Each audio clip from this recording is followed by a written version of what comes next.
invite everybody to rise.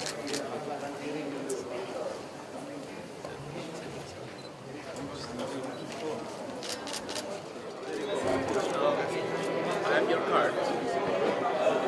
You can send to my director general. I gave you my. Just 7 months. Did I give you my Because I joined. Our term started. Very good. Thank you. Inshallah.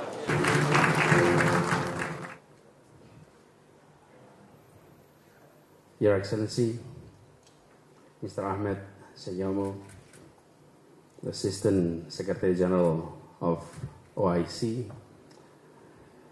Your Excellency, Deputy Governor of Central Bank of Sudan, Professor Badruddin Abdurrahim, Head of the Bank Indonesia Syariah Economic and Finance Department, Mr. Suhaidi, distinguished speakers, participants, ladies and gentlemen, Assalamualaikum warahmatullahi wabarakatuh. Alhamdulillah Rabbil Alamin, wassalatu wassalamu ala asrafil anbiya wal mursalin wa ala alihi wa ashabihi ajma'in. Amma ba'du. And secondly, I'd like to extend my appreciation to Bank Indonesia and OIC for hosting this important forum here in Jakarta. And I've been reported that this is the first time the Global Forum is taking place, and Jakarta had the privilege to be the hosting city of this important event. In these occasions, I'd like to share some of our experience in Jakarta that may be of benefit to this conference, especially whenever we're talking about Islamic social finance and we're talking about social justice. Indonesia was founded as a republic in 1945, and when it was founded, there are 5 principles, but which we call Pancasila, and the 5th principle is the ultimate objective for the presence of the Republic is social justice for everyone in Indonesia. It's called keadilan sosial bagi seluruh rakyat Indonesia. Social justice for everyone in the country. So social justice is the ultimate objective why this country was formed. And I believe it is also in the principle of Islam, in the Maqasid approach, that the ultimate objective of the presence of a government is to serve, presence, social justice to everyone. So to reach that objective, we need to find ways in this rapidly changing world. So in that context, I'd like to share our experience, our challenge, and then I would like to present it to you as a menu that would like to invite more thinkers, scholars, international institutions to think of this challenge. Just a little bit of Jakarta. We're about 10 million people. That's our populations. Around 660 kilometers square. That's the area of Jakarta. And we are located in the coastal area. Now, these are some of the, I would like to say, the modern side of Jakarta. This is the bright side of Jakarta. Just a rapid glance of where we are. And you'll be able to experience many of these not far from these locations. However, we have quite a challenge in our city. That's the bright part. The other part is environmental challenges. That's the top 3. And social related challenges. That's the bottom 3. From poverty, inequality, access to basic needs, social cohesions. So we are able to see a city that is condensed. We have we have around 10 million populations. We have the modern side, the well-developed, and also the parts that needs to be developed. Is it only happening in Jakarta? No, this is happening across the globe. many major cities in many developing countries is experiencing what we are experiencing.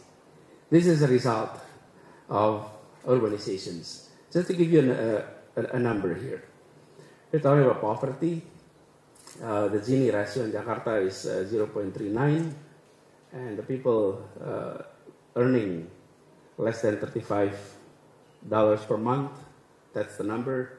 But if you increase that into $70 per month, then the number is increased to 10 times, 9 times. It shows that 30% of our population is earning $70 or less. In a population of 10 million, 30%. This is an issue. I'll talk more about this. And then we're talking about basic needs, same thing. Access to clean water, that's the same. And around 47% of our population don't have access to pipe water. Yes, the 63% have access to pipe water. But what about the 47%? Again, this is a mirror of many cities across the globe, especially in the Islamic world. We're seeing similar number. School enrollment, same thing. Here in Jakarta, this is the capital city, and yet only 2/3 of our population completed high schools. 1/3 drop out before completing high schools, which is distressing. You look at this number. No, so we need to really address this issue. What are the message here? The message is disparities between countries have narrowed down. Disparities between major cities have narrowed down. But disparities within countries, disparities within cities are widening, especially in the cities. And if you look at, this is our objective. We'd like to create a city that is equal, prosperous, of course, modern, dynamic, sustainable, and unified. But to do that, we need to address the issue of inequality. And if we come back to the initial objective, why we decided to have independence, why we decided to have a republic, is because we would like to address the issue of inequality, the issue of injustice. So we need to deliver that. And I think this is a challenge that is common to many countries, especially members of OIC. Here is the background story. Urbanization is the phenomenon of the world, and we are seeing this at a rapid speed.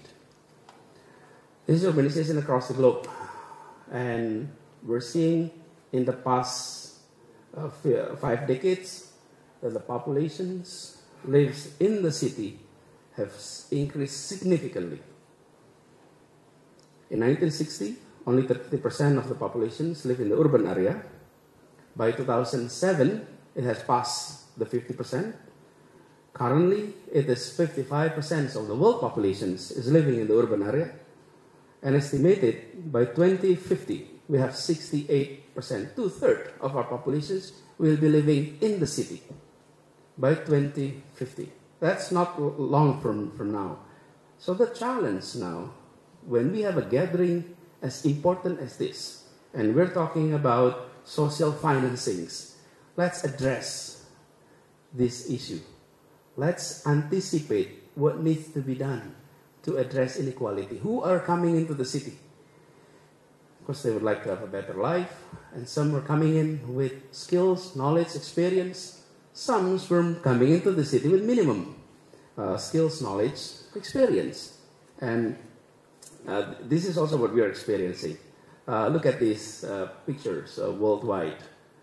The red area are countries with more people living in urban than rural. And the number will continue. So we will be, not long from now, be seeing red across the globe. Is our method of addressing poverty, addressing social inequality, is urban-oriented or still rural-oriented? Is our approach to property is thinking in the rural mindset or in the urban setting mindset? That's a question that we'd like to share and invite you to discuss further. Indonesia is no exception. In 1960, we have only 15% of our population living in the rural area. In the urban area. By 2010, we have 50%. By now, we have 55% of our populations. And look at Jakarta. From 2.6 in the 60s to 10.6. When I'm talking about Jakarta, it's only the official Jakarta. If you're talking about Greater Jakarta, 30 million. So, the number is much bigger than the official just Jakarta area. Greater Jakarta, it could reach up to 30 million. So, what are the issues that is pressing nowadays, and what needs to be done? Some of the challenge is on this. People coming into the city and they have no housing. Housing policies is critical, and social interventions on these issues will have significant social impact. What creates inequality in Jakarta is the fact that 42% of our populations, they are not homeowner. When they're not homeowner, this is the issue. For example, myself, when I came to the city, I migrated to Jakarta, and I started as a fresh graduate, work in the city. And if I am able to find financings to have a house, to have a home, compared to my colleague that don't have a house, after 10 years, the asset worth on my account, I would have been considered to have more asset because I own a property. When I don't have a property, then you're behind. Because Jakarta is one of the fastest growing property increase in terms of price. And I think this is similar to many cities across the globe. Property price is continuing to increase. Those who own property, they're part of the moving escalator. Those who don't have property, they're stuck behind. In the long term, this issue is going to create inequality that may be prolonged. This needs to be addressed. And I think we need to address it using market mechanisms to achieve social objective. So the objective is social justice, but the approach has to be commercial, has to be feasible in terms of business, so that the solutions can be long-term. And this is where Sharia financing and the principle of justice adopted to serve this purpose. Allow me to share our experience in Jakarta. Seeing this number, when you see 49%, it's like half of your populations don't have a property. What came to mind was if we let this trend to continue, then disparities will be prolonged. So we did a survey, we did a study. It turned out that many of our populations who are left behind in terms of its social welfare, they are not able to find fair financings for housing. I said fair financing for housing. Housing financing has not been friendly to the poor. Financing for housing has been very friendly to those in the middle and up. But we're talking about the middle to the bottom, then instrument for financing is like a rare opportunity. If we don't address this issue, and we are seeing the world is moving into an urbanized population across the globe, we are going to see those left behind because there is no access to property in the first place. If the reason why I'm bringing this issue is that the Islamic world need to address its challenge at the local level to be able to speak up to the world and said that the Islamic world is able to tackle basic issues in each of the communities. And this is one of the most basic that needs to be addressed.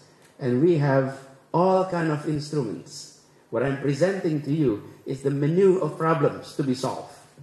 Is this the only problems? No. It was mentioned earlier, we have infrastructure issues, we have water issues, but a very basic issue on housing is key.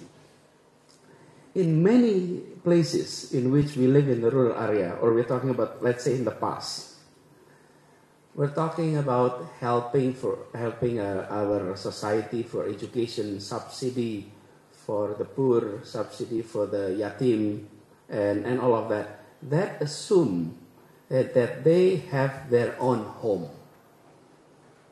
In the 2050, in which 68% of population will be in the city, the question is, how many of them will be in the city and not owning a property? And if we continue this trend, then we are not addressing the very basic challenges. So I'm inviting distinguished speakers, international institutions to start thinking about this. Our approach in Jakarta, we developed a program called Zero Down Payment for Housing. It turned out that during our study, many of our populations is able to finance a monthly payment for their home financing programs, but they're not able to save money to pay for a down payment. We need to have more creative breakthrough to be able to solve this issue. So government intervene by us providing the down payment side, and then their responsibility is to be able to pay the monthly payment. And we found out their monthly payment is equivalent to their monthly rent if they're renting a home. So for them, it makes no difference in terms of amount of payment they have to make every month. But the difference is in the 0 rupiah down payment, they own the property, while when they're renting, they never own it.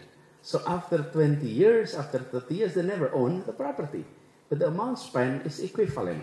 So this approach, in which we initiated, started last year, we are seeing this as one of our effort to tackle the issue of social inequality, but using just system and business or market approach. I would like to invite many of you to start looking at this issue much closer. Now, our approach in our city is this. We are coming in as collaborator, and we invite the private sectors, the citizens as co-creator, and we are engaged through collaborations.